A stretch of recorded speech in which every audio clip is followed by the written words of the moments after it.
The bed is still cold from the broken window, and not too inviting, but it's yours. You've earned it. It's not easy, but your bones are so tired from what feel like weeks of work on the case. You have to try. After what feels like hours, you feel you might be sleeping. Thoughts, baby. A million little lights in the dark. You're one fine instrument, brother. All those faces and all those names. All that laughter and screaming and scheming around. Every corner and every street.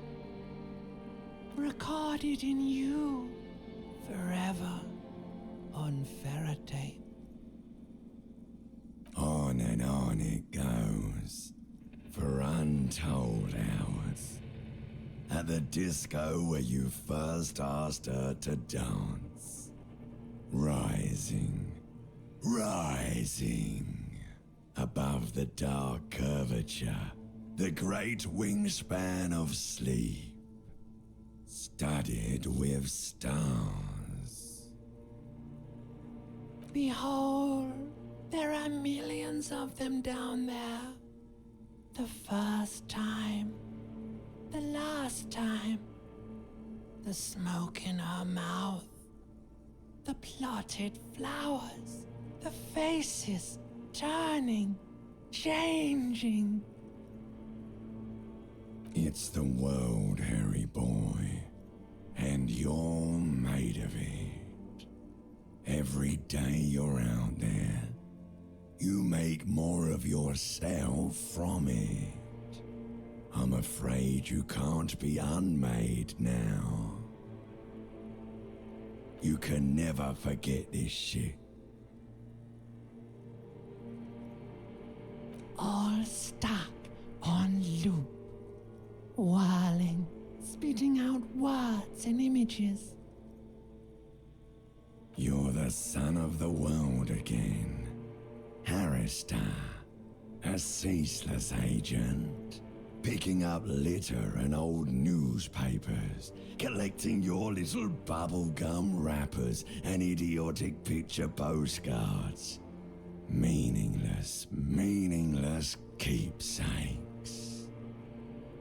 Reading your awful letters and recalling things, aren't you? The endless names of the world. An address book you are. The map of a city. It's too late. You're not made of nothing anymore. You're something now, Harry. I tried to drown you in the black water, but you re-emerged, kicking and screaming, running. And for what? For the greater good. Solving your little crossword puzzles, doing your tasks, crossing names off lists, trying to become some sort of world detector. It won't make it okay. It won't put smoke back in her mouth. Are you sure? You could be closing the door on a brilliant and special future for yourself. Did you hear that? He's renouncing politics. He's strictly business now. Just another thoughtless vessel, plowing the grey seas of every day. Beep, beep, beep. The alarm is ringing, Harry. The disco circus goes on and on. You barely slept 3 hours last night. You can do it. It's nothing. Do it for the city. Go.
Yes?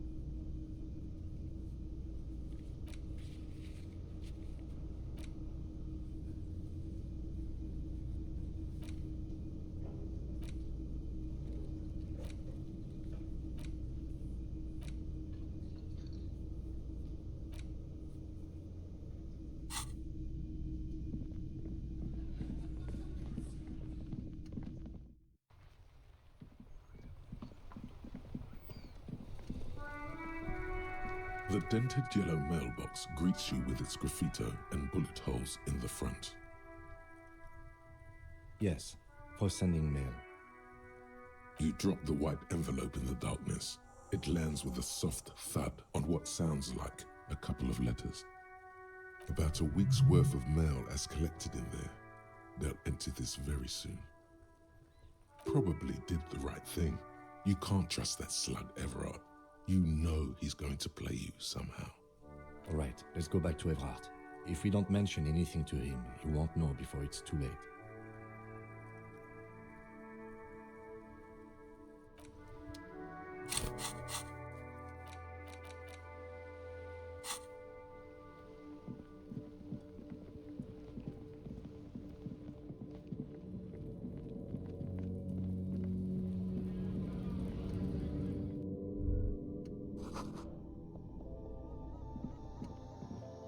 The tear machine stands. Your bottles clunk into the machine.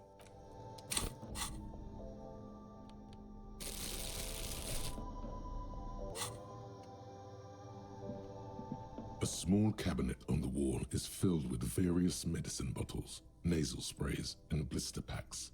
They all bear the Saint Baptiste Pharmaceutics logo. Okay, here. I hope Saint Baptiste makes you feel better or something. Okay, here. I hope Saint Baptiste makes you feel...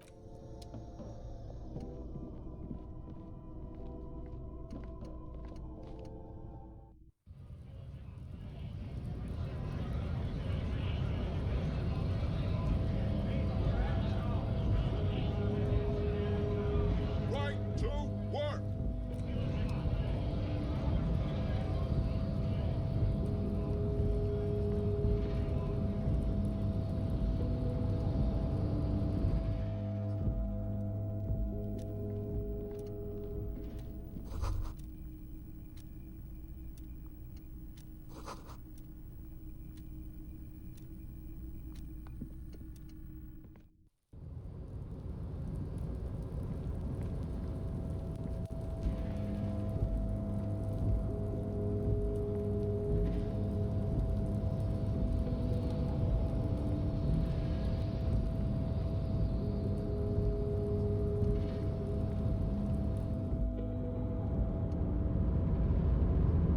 Welcome back, gentlemen.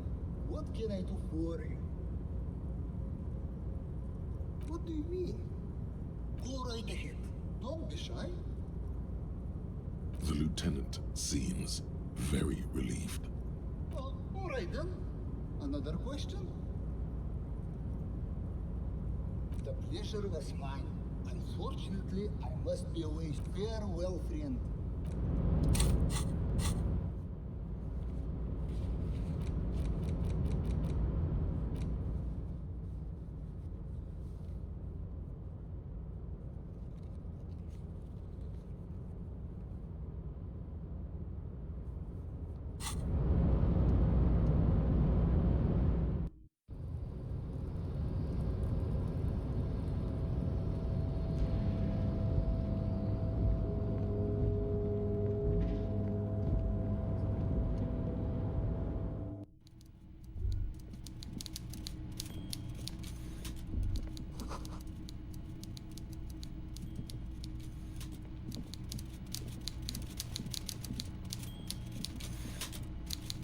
Mr. Dubois, I hear the meeting with Titus was a glowing success. That's such a relief. Titus can be a handful sometimes.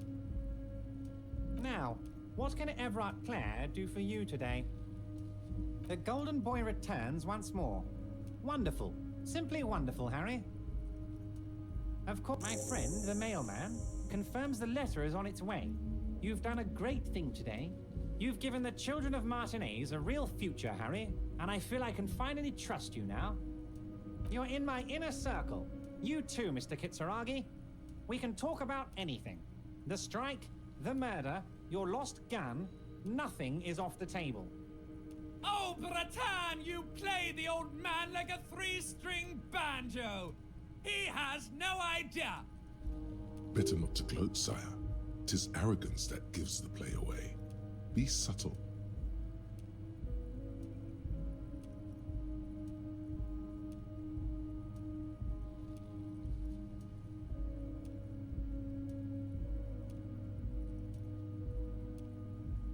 Harry, I've got to be honest with you.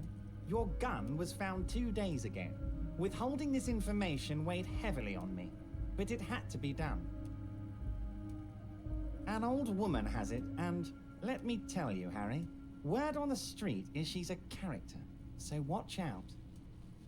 This must be the woman who bought the gun from Roy, the one he described as terrifying.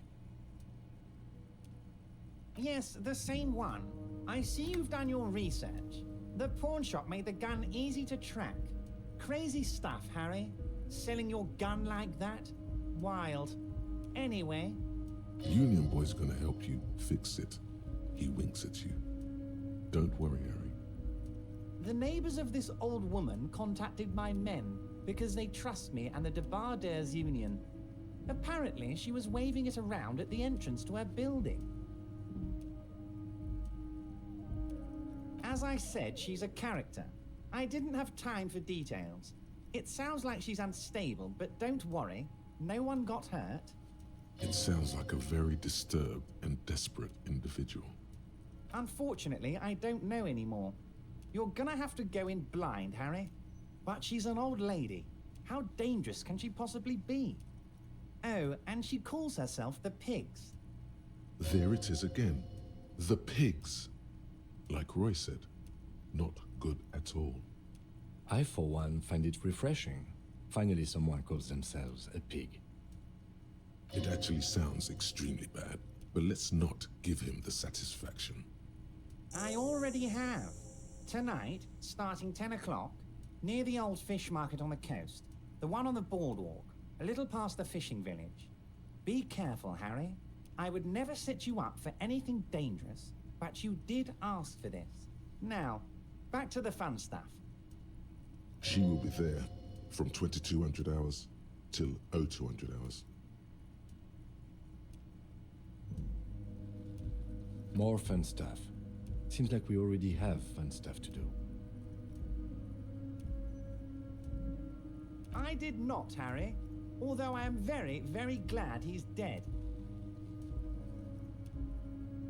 Why a war, of course. And what do you have to gain from a war? Victory, Mr. Kitsuragi. I have victory to gain. We are going to start a war with the Wild Pines group and win before they even realize there is a war. Harry, we outnumber them 1,500 to 1, and that's just Martinez. With all the unions in Revachol, and with public opinion on our side, we can hold off 2 men, or 15 men, or even 50 men. The more they send, the worse it's going to look for them. They made a huge mistake hiring those guys. No one likes foreign mercenaries. The leftists hate them, the fascists hate them, even the moralists think they're in bad taste. Harry, there is no strike, only war. Class war. Or, in business terms, a dawn raid. Or wait, is that when you still pay them something? Because we won't do that. We're not gonna give nothing. We're gonna take Terminal B away from them. The roads, the gates, the containers, that big crane, even the damn coffee maker. We're gonna take all of it for the people and fuck Wild Pines. The word fuck rings like a gunshot from his mouth. He doesn't swear often. So that's why you haven't let Joyce in? Yes. It's also why I let that midget Gaumont go. He's too nice. I can't put him through this. Plus, he knows how to get in here. That woman can't tell her tits from her asshole. She has no chance.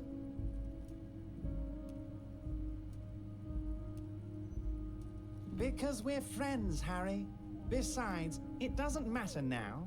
You can go tell her if you want. It won't change the course of events. We have a significant head start. It's already happening.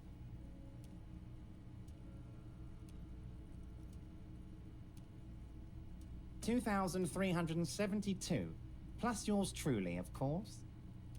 And they're all well motivated. At least the ones you've seen.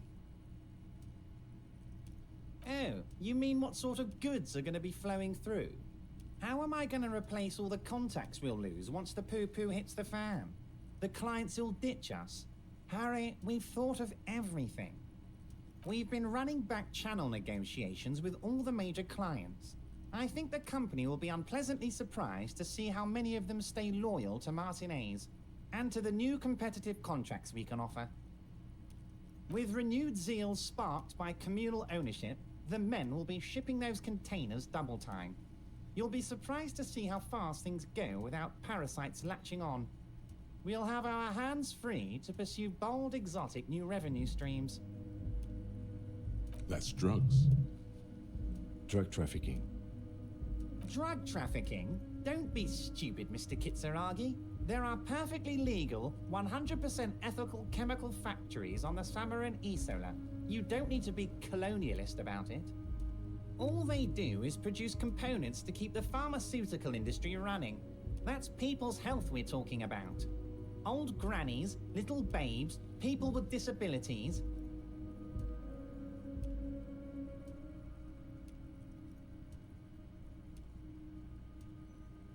The company thinks transporting these chemicals in bulk looks bad, has bad optics, may be illegal in some countries. The Debarders Union, however, we're all about the large volume column. We're gonna transport the living daylights out of those materials, Harry. So your sick kid can get his Benefed, and your wacky uncle doesn't have to come off risperidone. Benefed is a children's cold medicine, usually apricot flavored, and risperidone is used to treat severe psychosis.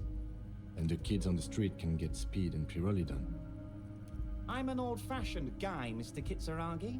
I sometimes grab a beer with the boys, but I have no idea about the things you just mentioned.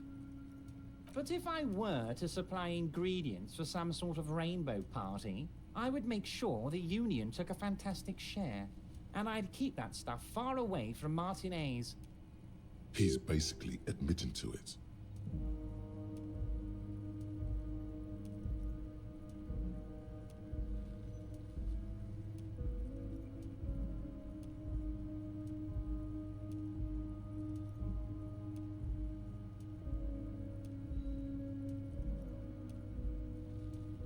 You know why you're such a good detective, Harry? You don't get sidetracked. You care about the people you're supposed to protect, not some systems that may or may not be unethical. Anyway, let's not focus on the sensationalism of the drug trade. This hypothetical drug trade is all anyone ever seems to be interested in. It would only be a small part of the harbor's turnover, just like the harbor is, but a small part of Martinez. Let's look at the big picture. Martinez as a whole. There are little girls out there with dreams of making music. Young mothers who want to start businesses. Models who want to walk catwalks and steel welders who want to weld steel. I'm gonna unite them all into one economic body. We're gonna incorporate this place to Kingdom Come. Everyone's gonna be in on the wealth, and everyone's gonna pull their weight. Let's keep focusing on the drug trade. He was almost admitting to it.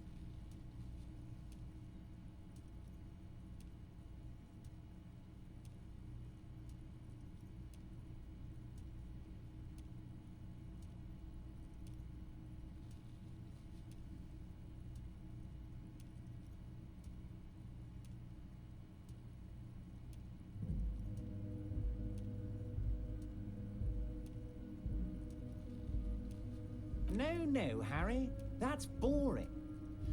All right, it's gone. The hypothetical raw materials trade is off the table. It's such a small and insignificant slice of revenue, I'm cutting it. Boys, Harry felt queasy about it. We're not doing it. Can we talk about my beautiful incorporated Martinez and its many-sided business ventures now? This bold new vision of incorporated socialism I'm offering?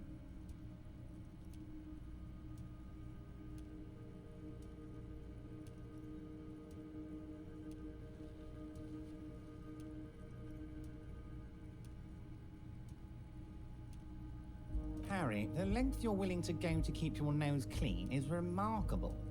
You will always have a warm bed in Mr. Clare's household, my friend, and a special place in the future of Martinez.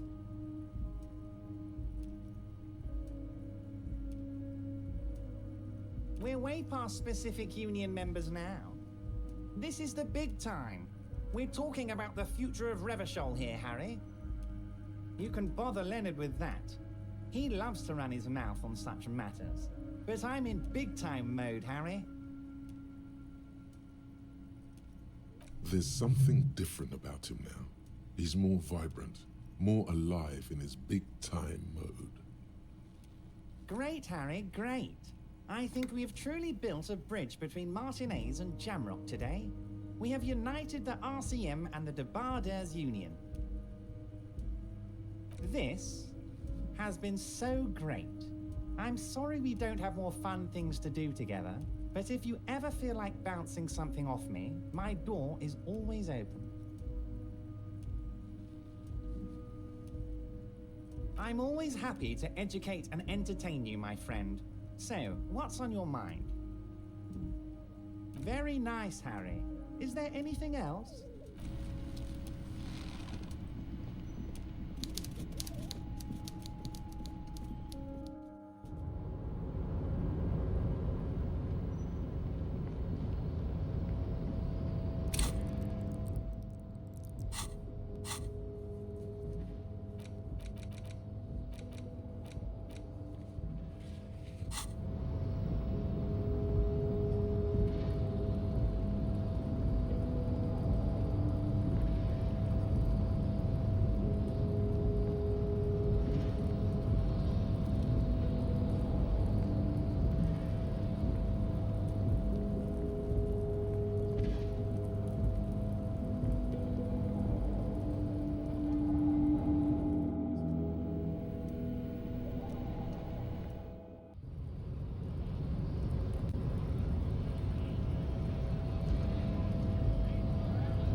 Can I help you?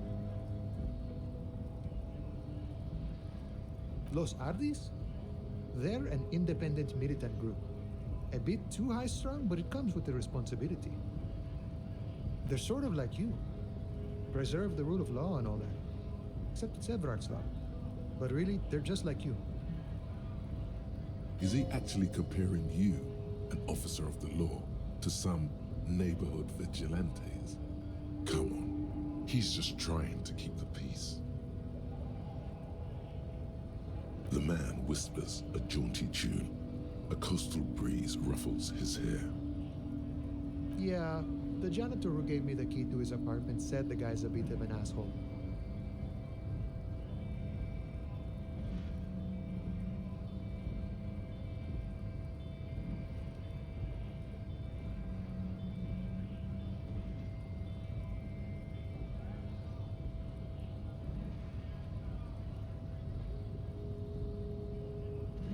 Like I said before, I don't know much about this weasel, but the bossman said he's a real piece of work. Thanks for helping out, friend.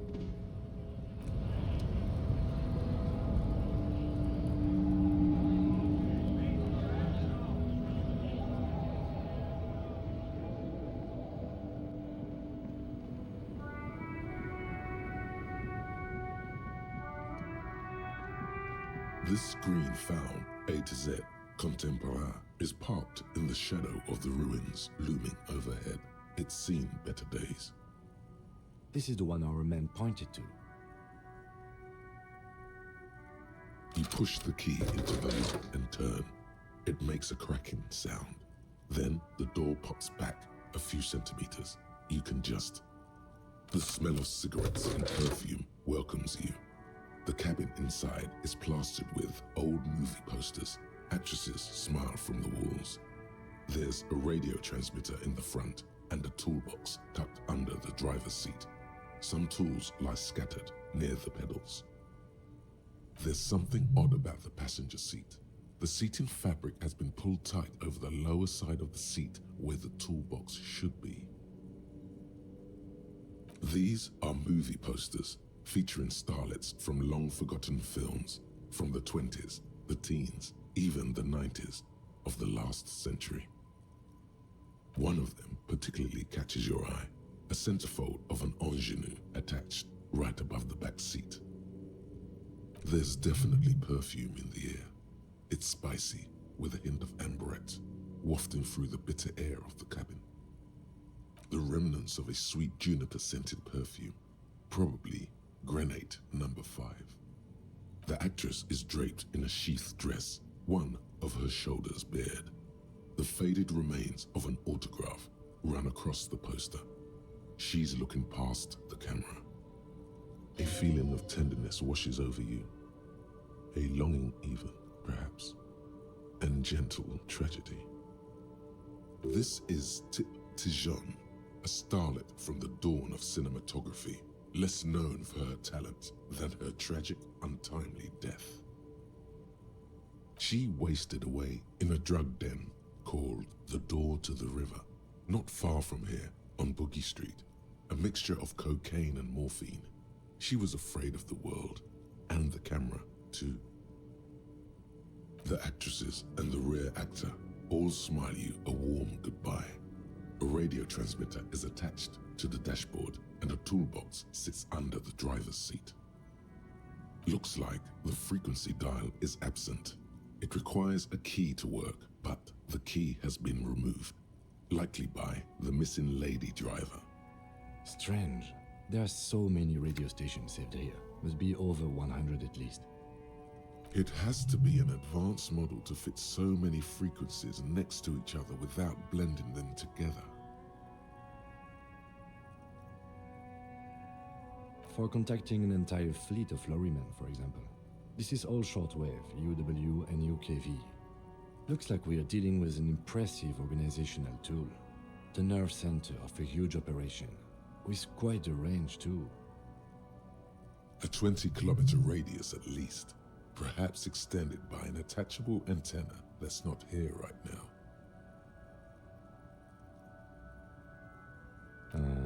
Doesn't look like it. It's completely inoperable without a dial key. The ghostly actresses and the rusty toolbox under the driver's seat, and you wedge yourself under the steering wheel to get a better look.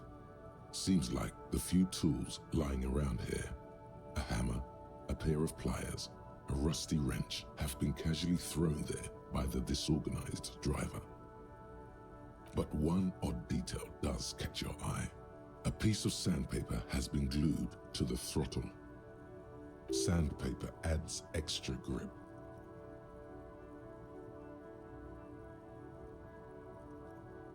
Sandpaper? A novel technique?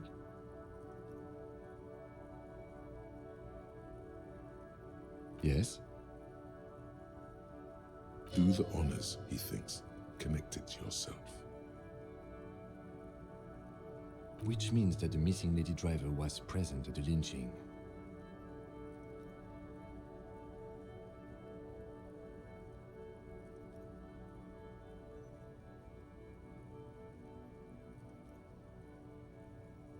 Looks like her, yes. Now we know for certain who's the missing 8th person at the lynching. Do you think that Hardy and his boys could also be involved in the drug operation? We should talk with Titus, see what he's got to say on the matter. Are we finished with the lorry? The movie stars are still smiling from the walls. The radio transmitter sits on the center console, and a faint smell of perfume is in the air. Voila, a stack of neatly folded papers has been stashed behind the seating fabric. You see 3 maps depicting a large metropolitan area. It's Revachol. Some of its routes and highways have been outlined with a pen. Bonne prise. This large map displays the elevated motorway called 881. The intake leading to Martinez is marked with a blue X. There's another X on the off-ramp at a place called the Old South. Toll booths at the intakes are marked with a circle.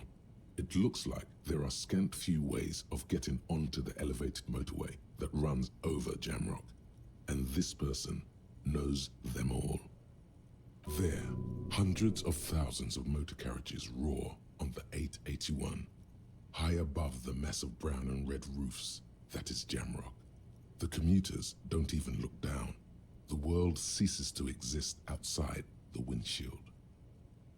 To Couronne, through the middle-income neighborhoods there, by the river, and then to Stella Maris and La Delta for work, while the men and women of Jamrock scuttle to their fates below the road. This municipal map from the 30s displays a complex system of storm sewers underneath a sub-district called the Pox, old military hospital, right adjacent to the 41st precinct. No storm will ever drown Revachol, the great solution to the riddle of history. The final map displays a labyrinth of service tunnels left over from the construction of Motorway 881. A few routes have been marked with a pen, where the tunnels and sewers surface near the eminent domain and a traffic island in central Jamrock by the lake. These service tunnels were probably used during the construction of the foundation beneath the motorway. It means that the smugglers are secretly using the motorway to transport their goods and materials. They've infiltrated East Motor Tract, most likely. The RCM patrols most of these auxiliary roads, though apparently not all of them.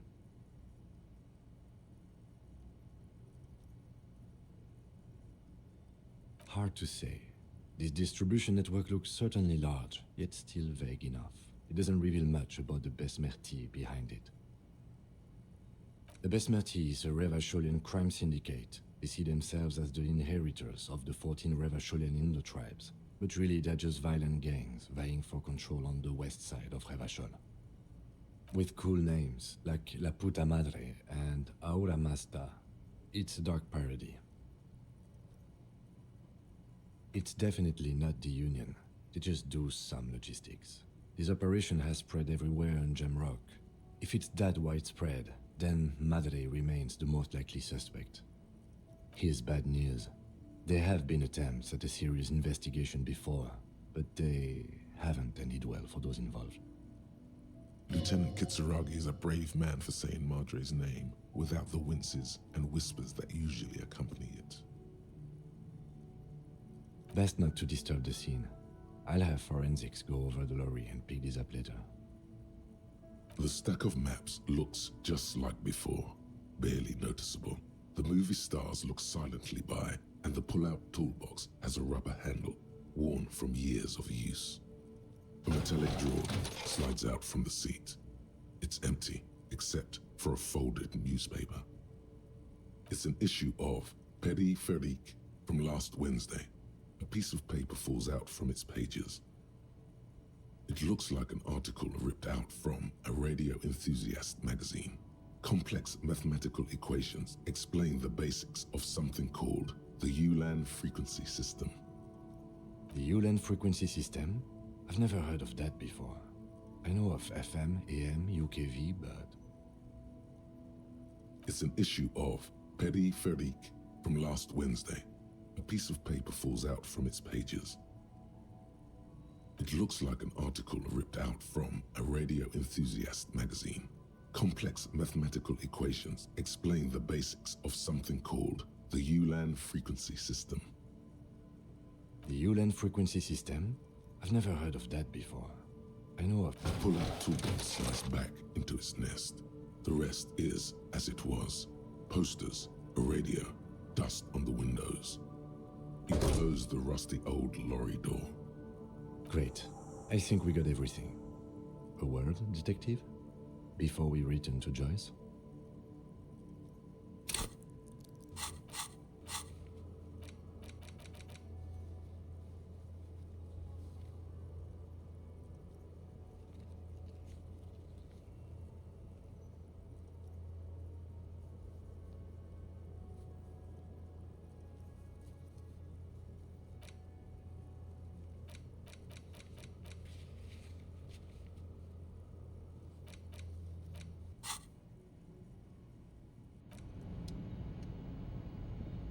All right, we've finished here. Let's quickly debrief and go over what we found, so we don't do it in front of the company rep. Honestly, I'm quite worried by what we've seen so far. The evidence seems to point to a rather extensive and well-organized operation. I'm especially intrigued by that radio transmitter, particularly the sheer number of stations it can connect. Looks like this alleged drug trade casts a wide net. I'm not sure what the ULAN frequencies are all about, but they may hold some significance. Perhaps it's a better way to connect between fleets while avoiding frequency bleed, or maybe it's used to tap into RCM networks.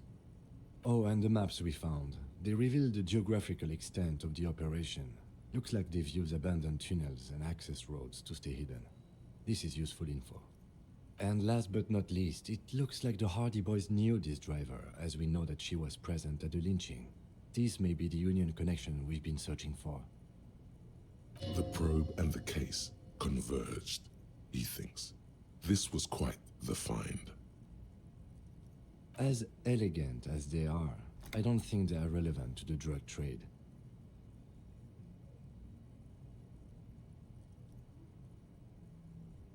Yes, well... Unimportant. Like Joyce told us, yes, logistically. But don't expect to bust this open during our stay here. At best, this is an angle we can use against them, to other ends, as extra ammunition. We should return to the murder case, see what Joyce tells us about the lynching. When we are done for the day, I call my station and suggest our narcotics department look into it. There are more than enough grounds to start an official investigation, sometime later when we are done here. We do not want to get caught in that. The fact that one hasn't started already gives me pause, an investigation I mean. Especially if the Madrid grouping is involved, and I can't imagine they aren't. It's certainly worrisome. All the same, I don't like the idea of internal affairs descending on the matter. That won't help anyone either. Debrief over, after you.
The porter reel is just what you needed.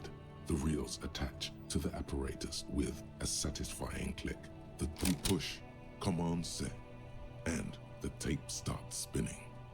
Violent static and machine sounds fill the air. This isn't Revachol. This is a fucking village.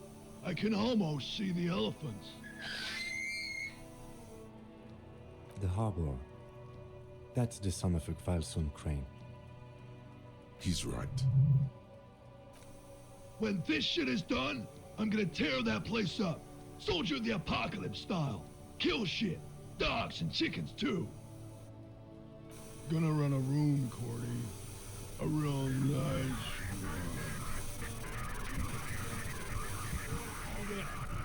I don't give a shit. I'm fucking done. I'll fucking do them all in. Rape that disco cunt on the counter. You know, the dance a whore upstairs. Do it Kohoi style.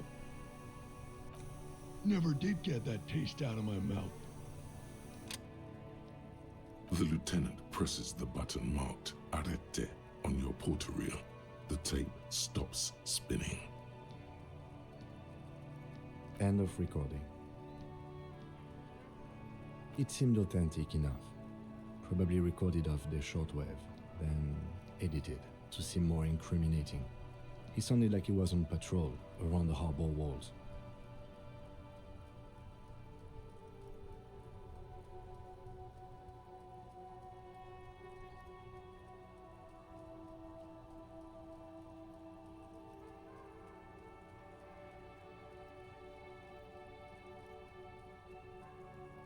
Indeed, but there's more going on here than we know.